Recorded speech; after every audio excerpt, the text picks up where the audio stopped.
Assalamualaikum warahmatullahi wabarakatuh. Selamat siang sama sekalian. Alhamdulillah kita bertemu kembali di channel YouTube Indah Utama Cham Kohan. Insyaallah channel ini berisi informasi-informasi yang berguna bagi kita semua, termasuk informasi tentang agama, tentang ekonomi, dan tentang hal lain yang positif. Nah, pada siang hari ini kita bertemu kembali dengan narasumber utama kita, Ustadz K. Haji Ihsan Nasution. Assalamualaikum Ustaz. Waalaikumsalam warahmatullahi wabarakatuh. Ustaz, di dalam rukun iman itu kan ada salah satu poin itu beriman pada kitab-kitab Allah. Betul. Artinya kita sebagai seorang muslim kita harus beriman kepada Al-Quran dan kepada kitab-kitab lainnya.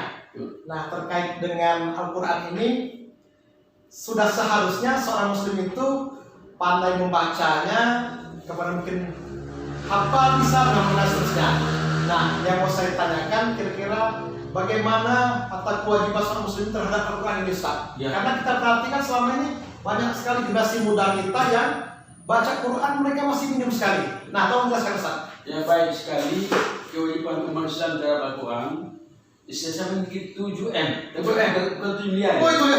Iya, satu. Iya. 7M ini inti pokoknya. Artinya diawali pertama mengimani Al-Quran, itu yang paling penting. Tadi jelaskan rukun iman. Tidak percaya pada Al-Quran, maka orang itu dianggap tidak beriman. Yang kedua, memiliki Al-Quran. Ya, yang kedua memiliki Al-Quran. Kita punya Al-Quran, tapi tidak punya kitab kita, tidak punya Al-Quran, itu janggal. Harus wajib hukumnya memiliki Al-Quran. Bagaimana caranya memiliki Al-Quran? Syukur-syukur Al-Quran dan terjemahnya. Lalu ketika sudah demikian, wajib pula kita mempelajari Al-Quran. Mempelajari Al-Quran mulai dari tilawahnya, membacanya. Sudah itu dituntut kepada kita untuk berangsur-angsur memahaminya. Maka perlu nanti Al-Quran dan terjemahnya. Tapi yang penting kewajiban Muslim untuk membaca Al-Quran. Kata Iqra, perintah yang pertama adalah perintah Iqra, baca. Ya, jadi membaca, mempelajari Al-Quran. Kemudian keempat itu tentunya mempedomani Al-Quran. Ya, yang keempat mempedomani Al-Quran. Kemudian setelah itu yang kelima itu mengamalkan Al-Quran. Kemudian berikutnya adalah mendakwahkan Al-Quran. Yaitu melestarikan Al-Quran. Nah, kita singgung sedikit bagaimana meyakini Al-Quran.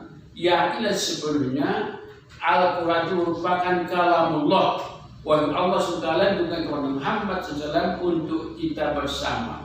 Wajib diyakini seyakin-yakinnya.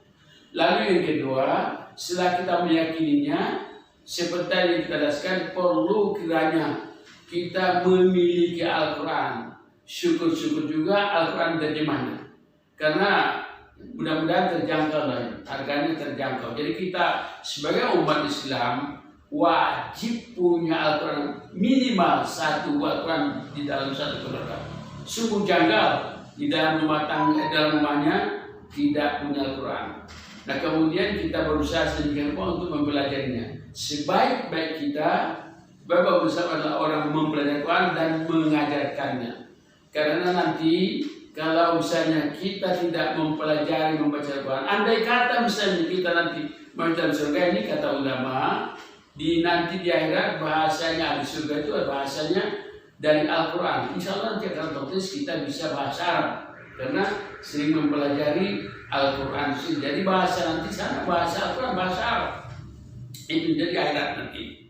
Maka minimal kita bisa membaca Al-Quran. Dengan kita banyak baca Quran, salah satu hikmah terbesar nanti Allah Al-Quran ini nanti akan membela kita. Maka Rasul selalu mengatakan, Iqra'ul Quran fa'innahu ya'ti syafi'an la syafi'. Bacalah Quran.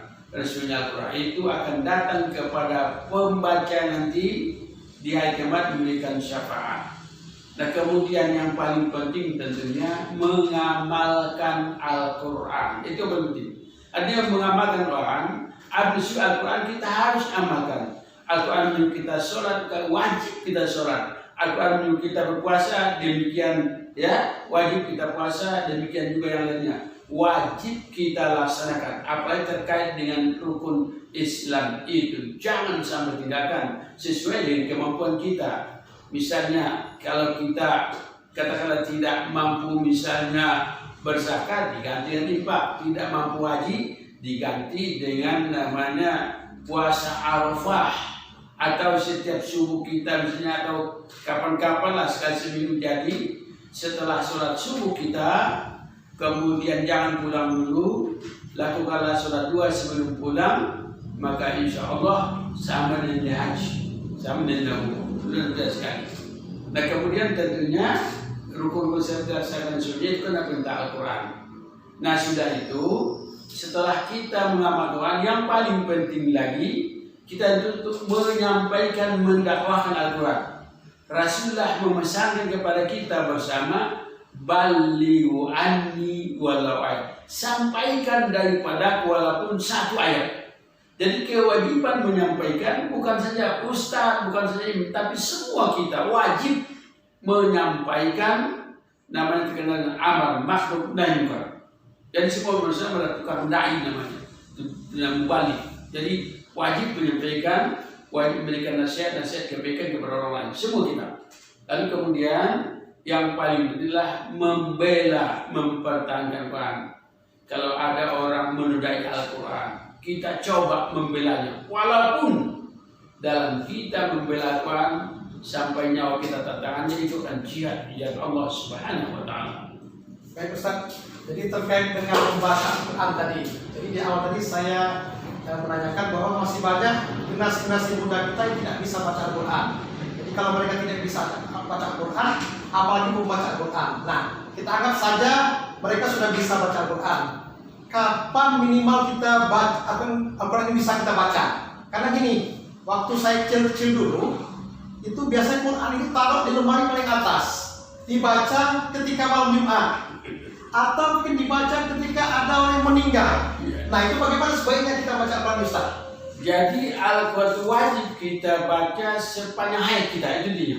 Kapan saja, di mana saja, tentu asal kita bersih. Jadi kalaupun Rasulullah SAW udul ilmu dan mahlallah, tuntulah ilmu itu dari wen sampai lah, dari sejak kita baik itu sudah seharusnya kita belajar Quran, karena sudah dibimbing oleh orang tua kita, mulai dengan baru saja kita lahir sudah didoakan orang tua, kemudian diazankannya dengan perlahan-lahan ke telinga kanan, dikumakan telinga kiri, Allah misalnya kan. Nah, dituntutlah demikian rupa, lalu didoakan orang tuanya supaya kita menjadi anak yang turut ayun, yang beriman, beramal soleh, berakhlak mulia, cerdas, berguna kepada agama sebangsa, serta berbakti kepada orang tuanya. Nah kemudian setelah anak berusia 7 hari, Rasulullah mengajukan kepada kita untuk kita akikahkan sana. Diakikahkan, kemudian diberi nama yang baik, lalu kemudian dipotong rambutnya. Nah sudah itu, ketika nanti si anak sudah mulai dia bicara, nah dibudayakanlah kalimat-kalimat thayyibah atau dibudayakan Al-Quran.